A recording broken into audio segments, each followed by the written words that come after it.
क्या है हिंडनबर्ग, जिसकी रिपोर्ट से अदानी को हुआ भारी नुकसान? क्यों होता है इसके दावों पर विवाद? रिपोर्ट के निष्कर्ष में 88 प्रश्नों को शामिल किया। रिपोर्ट में दावा किया गया कि यह समूह दशकों से शेयरों के हेरफेर और अकाउंट की धोखाधड़ी में शामिल है। अदानी समूह के संबंध में अमेरिकी रिसर्च कंपनी हिंडनबर्ग की हालिया रिपोर्ट के बाद भूचाल मचा हुआ है। अदानी समूह पर हिंडनबर्ग रिसर्च ने शेयर में हेरफेर और धोखाधड़ी के आरोप लगाए हैं। रिपोर्ट आने के बाद अदानी समूह के शेयरों में तेजी से गिरावट दर्ज की गई है। उधर अदानी समूह ने रिपोर्ट के बाद 413 पन्नों में अपनी प्रतिक्रिया दी। अब हिंडनबर्ग ने अदानी के जवाब के बाद एक बार फिर पलटवार किया है। हिंडनबर्ग की इस रिपोर्ट पर अदानी समूह ने कई सवाल उठाए हैं। पहले भी हिंडनबर्ग की रिपोर्ट पर विवाद होता रहा है। क्या है हिंडनबर्ग रिसर्च? हिंडनबर्ग रिसर्च एक वित्तीय शोध करने वाली कंपनी है जो इक्विटी, क्रेडिट और डेरिवेटिव मार्केट के आंकड़ों का विश्लेषण करती है।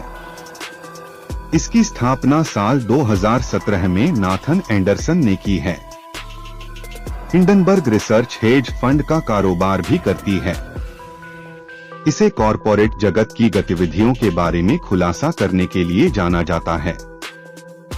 इस कंपनी का नाम हिंडनबर्ग आपदा पर आधारित है जो 1937 में हुई थी, जब एक जर्मन यात्री हवाई पोत में आग लग गई थी, जिसमें 35 लोग मारे गए थे।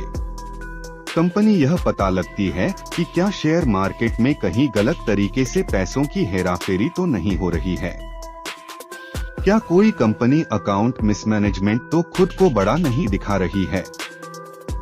क्या कंपनी अपने फायदे के लिए शेयर मार्केट में गलत तरह से दूसरी कंपनियों के शेयर को बेट लगाकर नुकसान तो नहीं पहुंचा रही। हिंडनबर्ग की हालिया रिपोर्ट में क्या है? 25 जनवरी को हिंडनबर्ग ने अदानी ग्रुप के संबंध में 32,000 शब्दों की एक रिपोर्ट जारी की। रिपोर्ट के निष्कर्ष में 88 प्रश्नों को शामिल किया। रिपोर्ट में दावा किया गया कि यह समूह दशकों से शेयरों के हेरफेर और अकाउंट की धोखाधड़ी में शामिल है। रिपोर्ट में कहा गया है कि 3 साल में शेयरों की कीमतें बढ़ने से अदानी समूह के संस्थापक गौतम अदानी की संपत्ति $1 अरब बढ़कर $120 अरब हो गई है। इस दौरान समूह की 7 कंपनियों के शेयर औसत 819% बढ़े हैं। कई देशों में है मुखौटा कंपनियां होने का आरोप। रिपोर्ट में आरोप लगाया गया है कि मॉरिशस से लेकर संयुक्त अरब अमीरात तक टैक्स हेवन देशों में अदानी परिवार की कई मुखौटा कंपनियों का विवरण है। आरोपों के मुताबिक इनका उपयोग भ्रष्टाचार, मनी लॉन्ड्रिंग के लिए किया गया। इन मुखौटा कंपनियों के जरिए फंड की हेराफेरी भी की गई। कंपनी ने कहा है कि इस शोध रिपोर्ट के लिए अदानी समूह के पूर्व अधिकारियों सहित दर्जनों लोगों से बात की गई। हजारों दस्तावेजों की समीक्षा हुई और आधा दर्जन देशों में दौरा किया गया। रिपोर्ट में कहा गया है कि बड़े पैमाने पर शेयरों को गिरवी रखकर कर्ज लिया गया। रिपोर्ट जारी करने के बाद हिंडनबर्ग ने कहा कि यदि गौतम अदानी वास्तव में पारदर्शिता को अपनाते हैं, जैसा कि वे दावा करते हैं, तो उन्हें उत्तर देना चाहिए। अदानी समूह का इस रिपोर्ट पर क्या रुख है? रिपोर्ट आने के बाद अदानी समूह ने हिंडनबर्ग की रिपोर्ट पर प्रतिक्रिया दी। अदानी समूह ने इसे निराधार और बदनाम करने वाला बताया।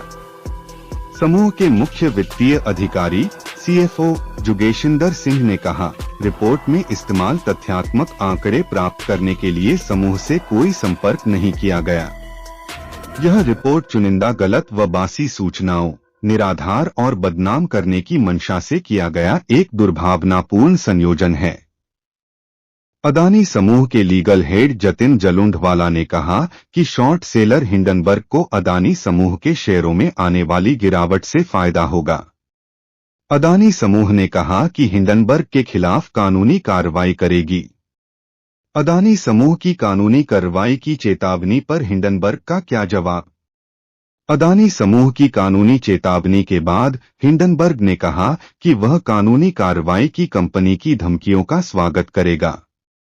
हिंडनबर्ग ने कहा कि वह अपनी रिपोर्ट पर पूरी तरह से कायम है। हिंडनबर्ग ने कहा कि अगर अदानी गंभीर हैं, तो उन्हें अमेरिका में भी मुकदमा दायर करना चाहिए, जहां हम काम करते हैं। हमारे पास कानूनी जांच प्रक्रिया में मांगे जाने वाले दस्तावेजों की एक लंबी सूची है। पहले किन रिपोर्ट्स को लेकर चर्चा में रहा हिंडनबर्ग? अदानी समूह कोई पहला नहीं है जिस पर अमेरिकी फर्म ने रिपोर्ट जारी की है। इससे पहले इसने अमेरिका, कनाडा और चीन की करीब 18 कंपनियों को लेकर अलग अलग रिपोर्ट प्रकाशित की है, जिसके बाद काफी घमसान मचा। ज्यादातर कंपनियां अमेरिका की ही थीं, जिन पर अलग अलग आरोप लगे।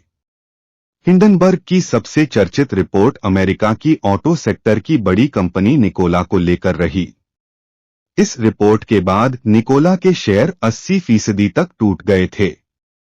निकोला को लेकर जारी रिपोर्ट में व्हिसल ब्लोअर और पूर्व कर्मचारियों की मदद से कथित फर्जीवाड़े को उजागर किया गया था।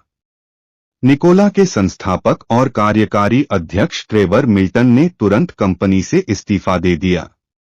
रिपोर्ट के बाद कंपनी जांच के दायरे में है। वीडियो अच्छी लगी हो तो लाइक करें और ऐसी ही वीडियो देखने के लिए हमारे चैनल को सब्सक्राइब जरूर कर लें।